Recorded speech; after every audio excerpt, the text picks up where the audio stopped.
Emily from We've Got Ears, and today I'm going to teach you how to make my signature style over the head elastic face mask. Now, if you have any face masks from me, this is probably the style you have. I've decided I'm not going to make any more face masks, so I'm going to teach you how to do it. If you're interested in making your own, you can make the exact same pattern. What I'm about to show you is what I have done for every single face mask that I have sent out from the shop. So, you ready for the exclusive pattern? I made it up. It's pretty easy, and the reason that I didn't follow any of the patterns out there is because I wanted something to be easy. I wanted something to be very functional and thoughtful about how people are going to use it and how it's going to be most comfortable. And I wanted something that was going to be very easy to adjust. So my adult size face mask pattern involves just 2 rectangles. So the outer layer is 10 inches by 6.5 inch rectangle. The inner layer is 8.5 inch by 6.5 inch rectangle. It's that easy. You just need your outer layer to be the 10 by 6.5 inch rectangle. That's the layer that you want to show outwardly with your pattern or whatnot on it. And this is the inside liner. This can be a pattern, a solid color, anything that you want, but this will be inside, it won't show. So what I have done is I've already cut the 2 pieces that I'm going to use with a cutting board, a ruler, and a rotary cutter.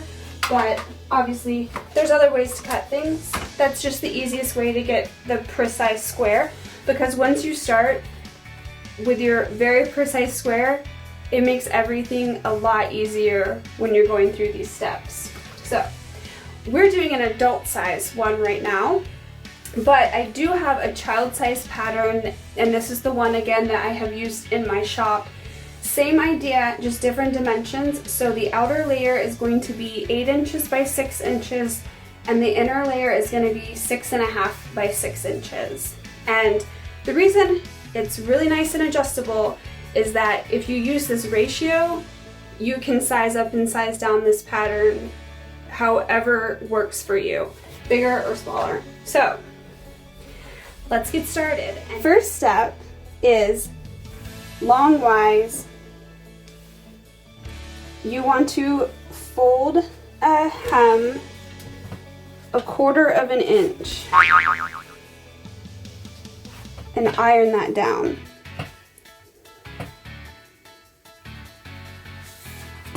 So you're going to do that on the top, and you're going to do that on the bottom.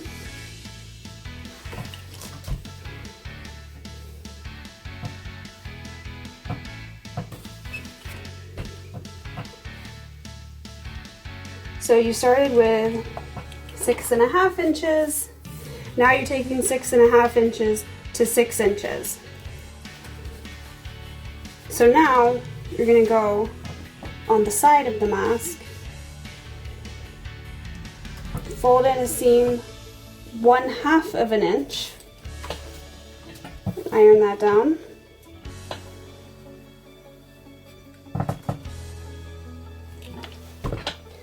And then repeat that. So take the seam that you just folded, double it over one more time again, about 1/2 inch. I like to squirt some water sometimes to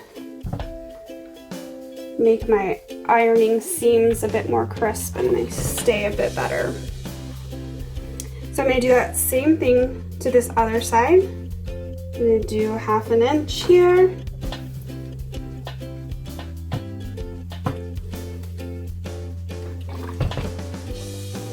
And then I'm gonna double that over, squirt, and seam. So what we're creating right here is the seam that the elastic is going to be thread through when we're done with this. So we've gone from 10 inches to 7.5 inches.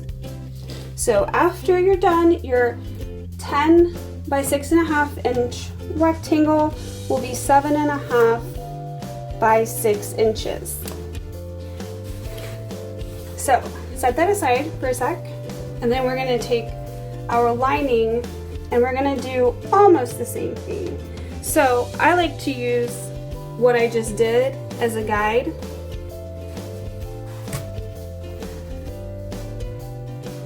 And I put the lining right on top as evenly as I can, because you're gonna have a little bit of overhang now that you've made your outer layer smaller. So kind of line that up, and what you do is basically the same thing. You don't do that on the lengthwise, the top and bottom, but you do it on the sides. You do that same about 1/2 inch fold here, and this is where I like to use the outside of the mask as kind of a guide. I just kind of fold it till those edges meet up. And then you're gonna do the same thing. You're just gonna double it over. And if you're using that as a guide, then that means your inside layer nests right inside that outer layer. So that's why I like to use the outer layer, printed layer of the mask as kind of a guide when I'm doing that. So same deal on the other side, about 1/2 inch, or if you're using the guide, the mask as a guide where the two ends meet, and again double it over. So you have the lining layer kind of nested inside the printed or outer layer of the mask. So that's it for ironing. Now we're gonna go sew these. Okay, so you have your two pieces with your seams along each side. So what you're gonna do is a 3/8 inch seam allowance.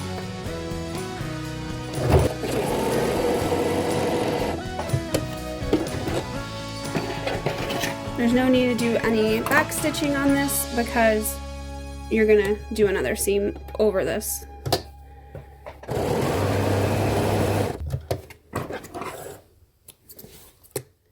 Trim all my ends.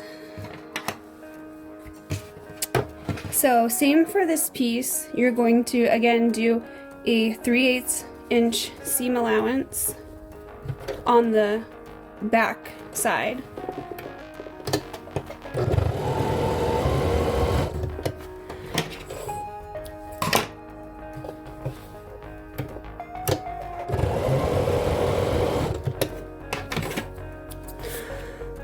And snippy snips. Okay, so once you've done your seams, what you're gonna do is put these together right side facing. So center your inside lining piece between your two seams here. Make sure you have a little bit off this edge and a little bit off this edge. This is not gonna matter too much because you'll trim it away. Just make sure you're pretty centered there. So right side's facing, and then we're going to flip it over to this side, and where you did that very first seam crease that you put in here, we're going to do the same thing again from this line of thread, this seam that you just created with doing a 3/8 inch seam down the side to the next seam that you created. So again, we're going to go here, same 3/8 inch. Gonna do a little back stitching on this one. Right down to your next seam where you back stitch again to hold it in place.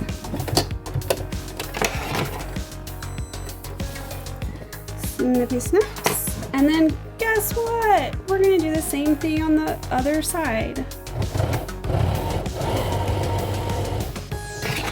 And then snip these ends away. And then you have your white or your lining piece that you want to trim your excess off here, just, you know, pretty close to the seam, or the, you know, oh my gosh, the outside fabric piece. And then you're going to flip it right side out. And that's the basic structure of your mask right now, but we're going to put the seams on the top and the bottom.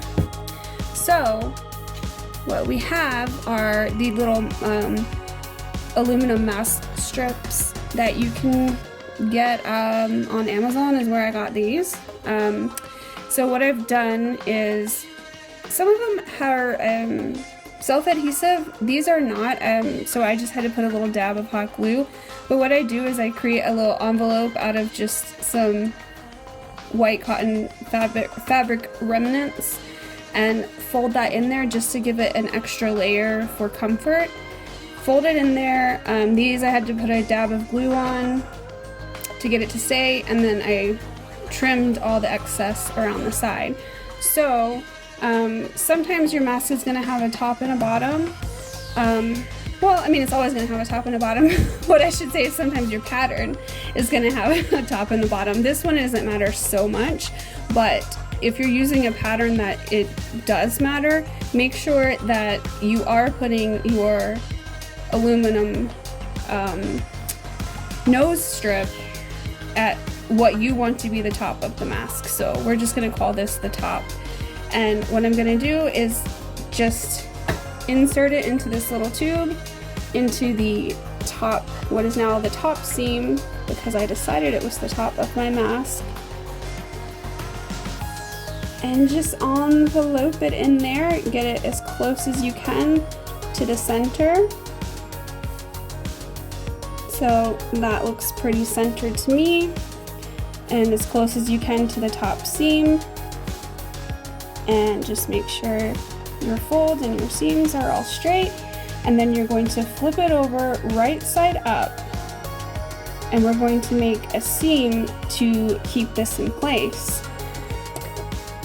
So for this one, we're going to do a 5/8 at least, and you're going to start at the seam that you've already made and go all the way down to the other seam here. Now I say at least 5/8. It can kind of be up to you. Your main objective is to not sew over where this aluminum strip is, so you want to make sure that you're far enough out to allow yourself enough space to not hit that aluminum when you're sewing. So start out, do a little back stitch, and just glue on down to the end.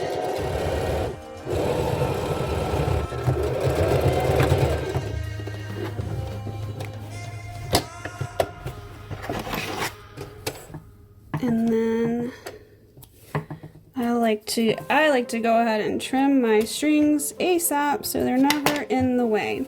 So that holds your nose strip in. What I like to do is I like to make 2 little seams on each side of it right here.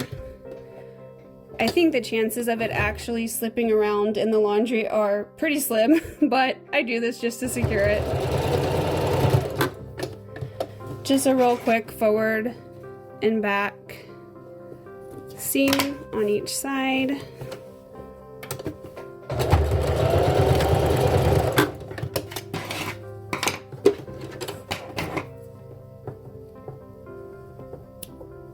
And clip, clip, clip.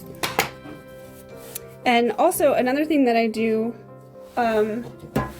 is I have a little lighter, and I always hit those little strings, because personally it just bugs me. Now this only works if you're using a polyester string. Cotton strings are just going to start to kind of smoke and actually burn real quick. So I like to use the synthetic string so that I can do that with my lighter, but don't do it if you're using cotton.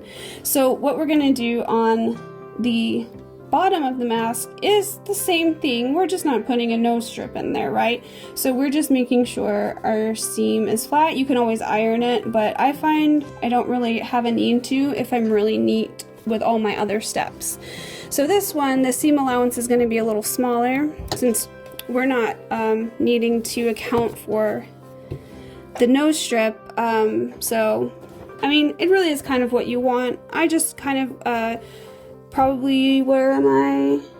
About little less than 3/8. I just try to like do it right above that seam. And back stitch on both sides of that as well. And then I do my little string excess removal again, because I am an obsessive person. So yeah, okay, we're basically done. You can see the front of the mask, the nose strip, we got seams on all sides, everything's secure, we got a pocket for you to put your jelly beans in, and then the last step is just to string the mask. So what I use is a knitting needle. No, a yarn needle. So it's just like a big fat plastic needle that you can put big fat strings through. And I actually got like a whole packet of these on Amazon. I'll link it for you. A whole huge packet, because as you can probably imagine, these are very easy to lose track of. And the packet came in like all neon colors, so it makes them easier to spot when you lose them. So yeah, I'm just going to string this through that seam that we created on the outer printed layer of the mask. So now that that's through, oh, I should mention the length that I use in all the masks that I've made and sent out to you guys is 34 inches of elastic. For me, I find that's a very generous amount, and I actually use less. So since you're making this yourself, you can use whatever length works for you. And also, if you have one of my other masks and it's too big for you, or you want it to fit your kid or something like that, you can always find this knot that I usually will tie a knot, and then I will slide it and tuck it away. So this pattern, this one that I'm making, is for an adult size over the head elastic strap instead of behind the ears. But, and I'm just showing you how you can hide the knot in this seam and it becomes an over the head elastic strap. Now, if you want to make a behind the ears version, you can use this exact same pattern, and the only thing you change would be at the end. So instead of doing one long 34-inch string, just use two. So measure out how much you would need. Thread one string through one seam, like so, and thread the other string through the second seam, like so. And then if you want to hide those, just slide it into here.